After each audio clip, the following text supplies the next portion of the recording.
மலர் வாழ்க்கையை கெடுத்த போஸோட முகத்திரைய சீக்கிரமா தமிழ்ச்செல்வி எல்லார் முன்னாடியும் கிழிச்செறிஞ்சா நல்லா இருக்கும்னு நீங்க நினைச்சீங்கன்னா இந்த வீடியோக்கு ஒரு லைக் பண்ணுங்க. வாங்க வீடியோக்குள்ள போலாம். அம்மா, போஸுக்கு எப்பேற்பட்ட வாழ்க்கை கிடைச்சிருக்கு. நீ என்னமோ நாங்க பேசுறத கொஞ்சம் கூட காதுல வாங்கிக்காம அப்படியே எதையும் யோசிச்சுக்கிட்டே இருக்க அப்படின்னு சொல்லிட்டு சித்ரா ஈஸ்வரிய பார்த்து கேட்க, இங்க ஈஸ்வரியோ அப்படியே சில மாதிரி எதையும் யோசிச்சுக்கிட்டு இருக்க. பக்கத்துல நின்றுக்கிட்டு இருக்க போஸோ இங்க ஈஸ்வரிய தட்டி, அம்மா என்னம்மா, எனக்கு கல்யாணம் தானே ஆக போகுது, அந்த சந்தோஷம் உன் முகத்துல தெரியவே இல்லையே, அப்படி என்னதாம்மா யோசிச்சுக்கிட்டு இருக்க அப்படின்னு சொல்லிட்டு போஸ் ஈஸ்வரியை பார்த்து கேட்க, டேய், இந்த கல்யாணம் நடக்கிறதுல எனக்கு ரொம்ப ரொம்ப சந்தோஷம்தான். ஆனா இந்த கல்யாணத்தை கெடுக்கிறதுக்குனே இந்த வீட்ல சாவித்ரின்னு ஒருத்தி இருக்கா. உங்களுக்கு அது ஞாபகம் இருக்கா இல்லையா? அம்மா, அது எப்படிம்மா ஞாபகம் இருக்காது? அது சரி, இந்த கல்யாணத்தை எப்படி அவங்களால நிறுத்த முடியும்? அதெல்லாம் ஒன்றும் பண்ண மாட்டாங்க. நீ எதுவும் பயந்துகிட்டு இருக்காத.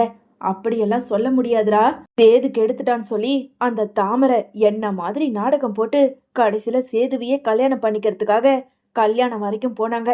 ஆனா அந்த கல்யாணம் என்னாலதான் நின்னுச்சு. உனக்கு ஞாபகம் இருக்கா இல்லையா?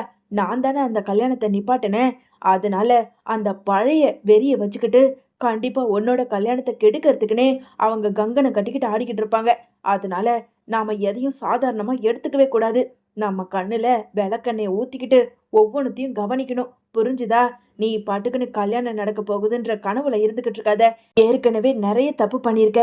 மறுபடியும் ஏதாவது ஒரு சின்ன தப்பு பண்ணாலும் அந்த சாவித்திரி அதை பெருசா பலூன் மாதிரி ஊதி இந்த வீட்டுல பெரிய பிரச்சனையா உருவாக்கி அதுக்கப்புறம் இந்த கல்யாணத்தையே நிறுத்தினாலும் நிறுத்துவா.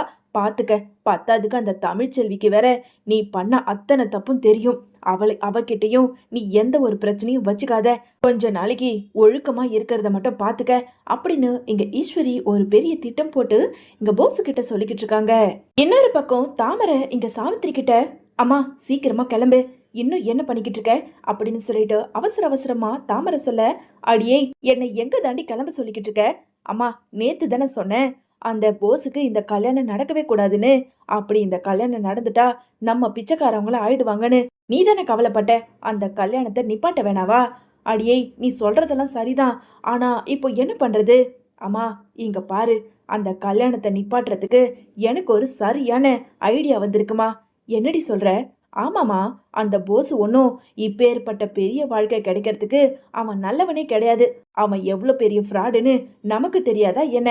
அதனால அவனை பத்தி ஒன்று விடாம மாப்பிள்ளை வீட்டில் போய் புட்டு புட்டு வச்சுட்டு வருவோம். அதுக்கப்புறம் கண்டிப்பா இந்த கல்யாணம் நடக்கவே நடக்காது. என்ன, நான் சொல்றது சரிதானே? ஆமாண்டி, நீ சொல்றது எனக்கு சரின்னு தான் படுது. ஆனா எந்த விஷயத்த சொல்றது?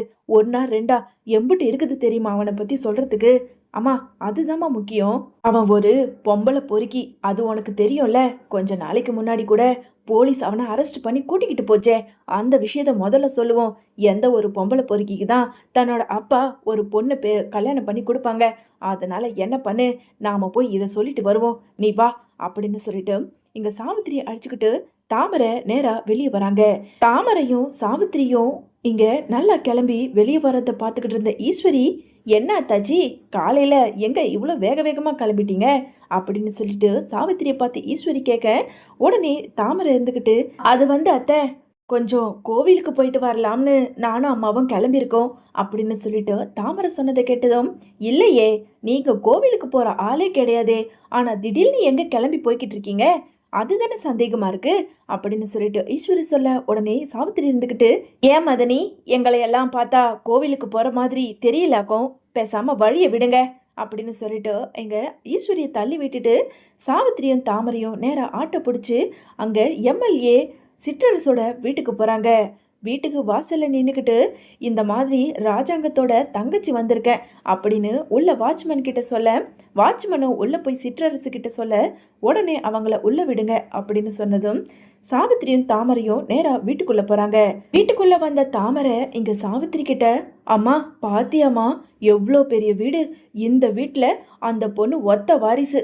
அந்த ஒத்த வாரிசு அந்த போஸு கல்யாணம் பண்ணா கண்டிப்பா மகாராஜா மாதிரி வாழ்வான். அது மட்டும் விடவே கூடாதுமா.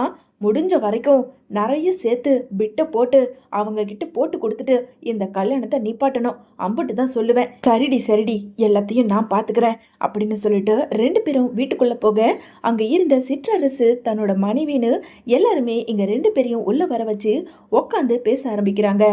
ஆ சொல்லுங்க, என்ன விஷயம்? ஏதாவது முக்கியமான விஷயமா?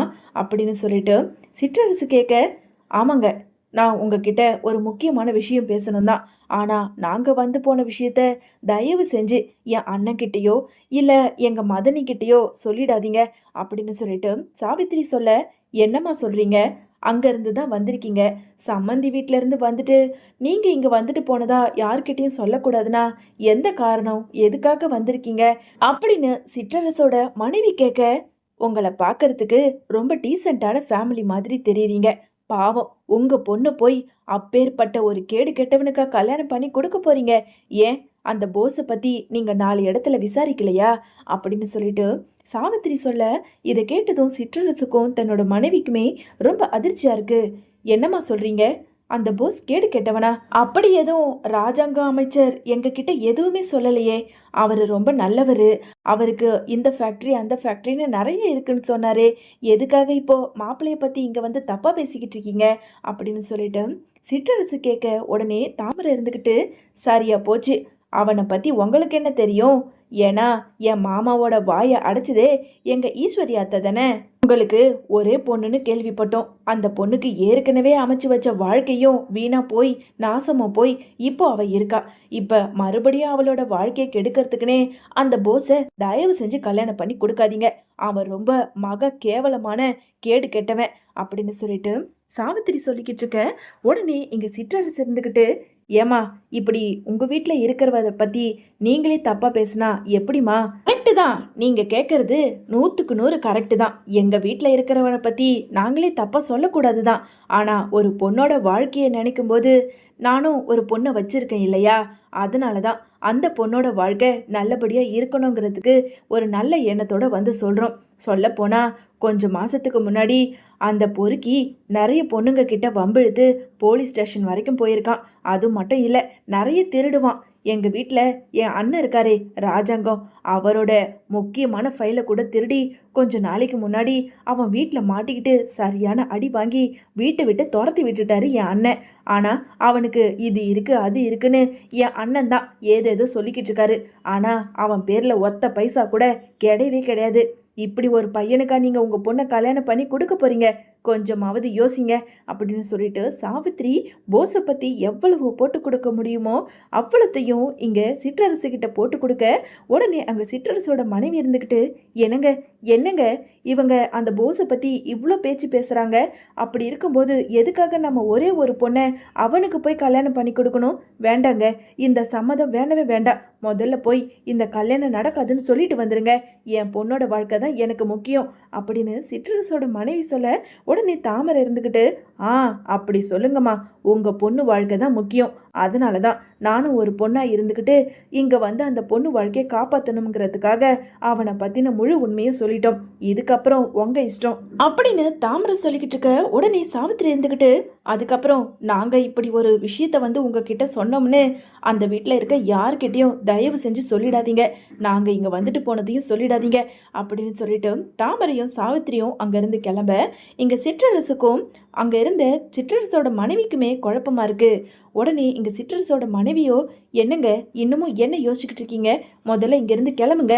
அது வந்து இல்லடி, அந்த ராஜாங்கத்தை பழி வாங்கிறதுக்கு எனக்கு இதுதான் சரியான சந்தர்ப்பம், இதை பயன்படுத்திக்கலான்னு பார்த்தேன். ஆனால் கடைசியில் அந்த போஸை பற்றி இவ்வளோ கேவலமாக இந்த பொம்பளை வந்து சொல்லிட்டு போதே, அதை தான் யோசிச்சுக்கிட்டு இருக்கேன். என்னங்க பழி வாங்கிறதெல்லாம் அப்புறம் பார்த்துக்கலாம். நீங்கள் இப்போ இல்லைனாலும் எப்போயாவது அமைச்சர் ஆயிடுவீங்க. ஆனால் நம்மளோட பொண்ணு வாழ்க்கை ஏற்கனவே கெட்டு நாசமாக தான் போயிருக்கு. இப்போ மறுபடியும் இந்த மாதிரி ஒரு கேடு கெட்டவனை கல்யாணம் பண்ணி வச்சுட்டு என் பொண்ணு வாழ்க்கை நாசமாக போகிறதுக்கு கல்யாணம் ஆகாமல் பிரம்மச்சாரியா இந்த வீட்லயே இருந்தாலும் இருக்கட்டும். முதல்ல எழுந்து வாங்க, நாம போய் சொல்லிட்டு வரலாம் அப்படின்னு சொல்லிட்டு சிற்றரசும் தன்னோட மனைவியும் நேரா கிளம்பி இங்க ராஜாங்கத்தோட வீட்டுக்கு வராங்க. வாங்க சம்மந்தி, என்ன விஷயம்? நேத்து தானே வந்துட்டு போனீங்க. ஏதாவது முக்கியமான விஷயமா? சொல்லியிருந்தா ஃபோன்லயே நான் பேசியிருப்பேனே அப்படின்னு சொல்லிட்டு ராஜாங்கம் சிற்றரசை பார்த்து கேட்க, உங்ககிட்ட ஒரு முக்கியமான விஷயம் பேசிட்டு போலாம்னு வந்திருக்கோம். சரி சிற்றரசு, இரு மாப்பிள்ளையோட அம்மாவை கூப்பிடுறேன். ஈஸ்வரி, ஈஸ்வரி, உன் பையனை அழைச்சிக்கிட்டு கீழே வா அப்படின்னு சொல்லிட்டு ராஜாங்கம் சொல்ல, ஈஸ்வரியும் போஸு சித்ரான்னு 3 பேருமே கீழே வராங்க. வந்ததும் அங்க இருந்த சிற்றரசு இருந்துக்கிட்டு, அமைச்சரே, உங்ககிட்ட இந்த மாதிரி வார்த்தை சொல்லக்கூடாது தான். ஆனாலும் உங்ககிட்ட நான் சொல்றேன். என் பொண்ணுக்கு இந்த வீட்டு பையன் போஸ் வேண்டவே வேண்டாம். என் பொண்ணுக்கு வேற மாப்பிள்ளைய பாத்துக்கிறங்கய்யா அப்படின்னு சொல்லிட்டு சிற்றரசு சொல்ல, இதை கேட்டதும் அங்க இருந்த அப்பத்தா ஈஸ்வரி போஸ் ராஜாங்கம்னு எல்லாருக்குமே அதிர்ச்சியா இருக்கு. உடனே ஈஸ்வரி இருந்துகிட்டு, என்ன சம்மந்தி, என்னாச்சு? நேத்து நல்லா தானே போனீங்க? கல்யாணம் ஒரு வாரத்துல வச்சுக்கலாம்னு சொல்லிட்டு போனீங்க. இப்போ திடீர்னு கல்யாணம் வேண்டாம், மாப்பிள்ளைய பிடிக்கலன்னு சொல்றீங்க. என்ன சொல்றீங்க அப்படின்னு சொல்லிட்டு ஈஸ்வரி சொல்ல, ஆமாம்மா சொல்லியிருந்தேன் தான். ஆனா உங்க பையன் போஸை பத்தி 4 இடத்துல விசாரிச்சதுக்கு அப்புறம் தானே தெரியுது அவன் எப்பேற்பட்ட கேடு கெட்டவன், பொம்பளை பொறுக்கின்னு. அதனால தான் முன்னாடியே என் பொண்ணோட வாழ்க்கையை நல்லபடியா கடவுள் மாதிரி நாங்க காப்பாத்திட்டோம். எங்களுக்கு இந்த கல்யாணத்துல விருப்பம் இல்லை. இப்படிப்பட்ட மாப்பிள்ளையும் எங்களுக்கு வேண்டாம் அப்படின்னு சிற்றரசு சொல்ல, உடனே அப்பத்தா இருந்துக்கிட்டு, என்னங்கய்யா நேத்து வந்து நல்லா தான் பேசுனீங்க, இப்போ திடீர்னு? ஆமாம்மா, நீங்க பெரியவங்க, உங்களுக்கே புரியும். உங்க வீட்டு பையனை பத்தி உங்களுக்கு நல்லாவே தெரியும். அதனால தாம்மா சொல்றேன். எங்களை மன்னிச்சிருங்க அப்படின்னு சொல்லிட்டு அங்க இருந்து சிற்றரசும் தன்னோட மனைவியும் கிளம்பி வெளியே போயிடுறாங்க. கொஞ்ச நேரத்துல இங்க ஈஸ்வரிக்கும் போஸுக்கும் பயங்கர ஆத்திரம் வந்து, இல்ல இதுல ஏதோ சதி வேலை நடந்திருக்கு. கண்டிப்பா யாரோ உள்ள புகுந்துதான் போஸோட கல்யாணத்தை நிப்பாட்டணும்னு பண்ணியிருக்காங்க. ஒருவேளை அந்த மலர் பண்ணியிருப்பாளா? அந்த வேலைக்காரிக்கு தான் இந்த நெஞ்செழுத்தம் இருந்திருக்கும் அப்படின்னு ஈஸ்வரி சொல்ல, உடனே அப்பத்தா இருந்துகிட்டு, அடியே கூறு கேட்டவளே, உன் பையனை நீ சின்ன வயசுல இருந்து ஒழுக்கமா வளர்த்திருந்தா இன்னொரு ஒழுக்கமா இருந்து அந்த மலர் புள்ள கூட ஒழுங்கா வாழ்ந்திருப்பான். அவனே ஒரு கேடு கெட்டவனா வளர்ந்து நிக்கிறான். அடுத்தவங்க வாழ்க்கையை எப்படி கெடுக்கலாம், அடுத்தவங்க கிட்ட இருந்து எதை பறிச்சு சாப்பிடலான்னு நினைச்சுக்கிட்டு இருக்கவன் உன் புள்ளைய பத்தி 4 பேருக்கு இந்த ஊர்ல தெரியாதா என்ன? பொண்ணை பெத்தவங்க விசாரிச்சிருப்பாங்க. அதனாலதான் உன் புள்ளையோட பொய்சி அவங்களுக்கு தெரிஞ்சிருக்கு. தயவு செஞ்சு இதை பத்தி பேசாத. மலர் மேல பழிய போட்டு பேசாத. அப்புறம் நான் மனுஷியா இருக்க மாட்டேன். ஆமாத்த, இந்த வீட்டு வேலைக்காரிங்களுக்கெல்லாம் நீங்க எப்பவும் சப்போர்ட் பண்ணிக்கிட்டு தான் இருப்பீங்க. டே போஸு, என்ன இந்த சம்மந்தம் இல்லைன்னா உனக்கு நல்ல கல்யாணம் நடக்காதா என்ன? எல்லாத்தையும் நான் பார்த்துக்கிறேன், நீ வாடா அப்படின்னு சொல்லிட்டு இங்கே போஸ் அழைச்சிக்கிட்டு ஈஸ்வரி அங்கே படிக்கட்டு ஏறி ரூமுக்குள்ளே போகிறாங்க. இன்னொரு பக்கம் போஸோட கல்யாணம் நின்று போச்சு அப்படிங்கிற விஷயம் தெரிஞ்சு நேராக இங்கே சாவித்திரியும் தாமரையும் ஈஸ்வரியோட ரூமுக்கு வராங்க. ஈஸ்வரி ரூமுக்கு வந்த சாவித்திரி, என்ன மதனி, உங்க பையனை நல்ல பெரிய இடத்துல கல்யாணம் பண்ணி கொடுக்கணும்னு என்னென்னமோ பேசிக்கிட்டு இருந்தீங்க. இப்போ எல்லாம் சப்புன்னு ஊத்தி முடிக்கிச்சா? எல்லாம் கடவுள் யார் யாருக்கு என்னென்ன தலையெழுத்து இருக்கோ அங்கதான் விதின்னு ஒண்ணு இருக்கும். அதை விட்டுட்டு அப்படின்னு சொல்லிட்டு சாவித்திரி சொல்லிக்கிட்டு இருக்க, உடனே இங்க ஈஸ்வரி இருந்துகிட்டு, இங்க பாருங்க அத்தாச்சி, ஏற்கனவே நான் சம கோவத்துல இருக்கேன். என்னை இன்னும் வெறுப்பேத்திக்கிட்டு இருக்காதீங்க. முதல்ல இங்க இருந்து போங்க அப்படின்னு சொல்லிட்டு ஈஸ்வரி சொல்ல, சரி சரி, நான் ஒன்னு சொல்ல வந்தேன், அதனால அதை சொல்லிட்டு போகலாம்னு வந்தேன். அத்தை, இப்போ உங்களுக்கு என்ன வேணும்? எதுக்காக இப்போ எங்களை வெறுப்பேத்துறதுக்குன்னு இங்க வந்திருக்கீங்க? அதான் அம்மா கோவமா இருக்காங்களே அப்படின்னு சித்ரா சொல்ல, இரு இரு, இந்த கல்யாணம் எப்படி நின்னுதுன்னு உங்களுக்கு தெரிய வேண்டாவா? நான் தான் போய் அந்த வீட்டில் உங்க பொண்ணை கொடுக்காதீங்கன்னு உங்க பிள்ளைய பத்தி தப்பு தப்பா சொல்லிட்டு வந்தேன். எப்படி என்னோட ஐடியா அப்படின்னு சொல்லிட்டு சாவித்திரி சொல்ல, இதை கேட்டதும் ஈஸ்வரிக்கு ரொம்ப அதிர்ச்சி ஆகுது. என்ன தாச்சி சொல்றீங்க? நீங்க போய் நிறுத்திட்டு வந்தீங்களா? ஆமா மதனி. என்ன மதனி, நீங்க மட்டும் என் பொண்ணோட கல்யாணத்தை நிப்பாட்ட பாத்தீங்க, அப்போ நான் மட்டும் அமைதியா இருக்கணுமா என்ன? சேதுவுக்கும் என் பொண்ணுக்கும் கல்யாணத்தை பண்ணி வைக்கணும்னு நான் எவ்வளவு டிராமா போட்டேன். ஆனா அது உள்ள கடைசியில புகுந்து கடைசியில அந்த கல்யாணத்தையே நிப்பாட்டி நீங்க சந்தோஷப்படலையா? அதேதான். சரி, என்ன ஒண்ணு, இது மண்டபத்து வரைக்கும் போகல, இங்கே தடுத்து நிறுத்திட்டேன், அம்பிட்டு தான், நான் வரட்டுமா அப்படின்னு சாவித்திரி ஈஸ்வரிய பயங்கரமா வெறுப்பேத்திட்டு அங்கிருந்து வெளியே போறாங்க.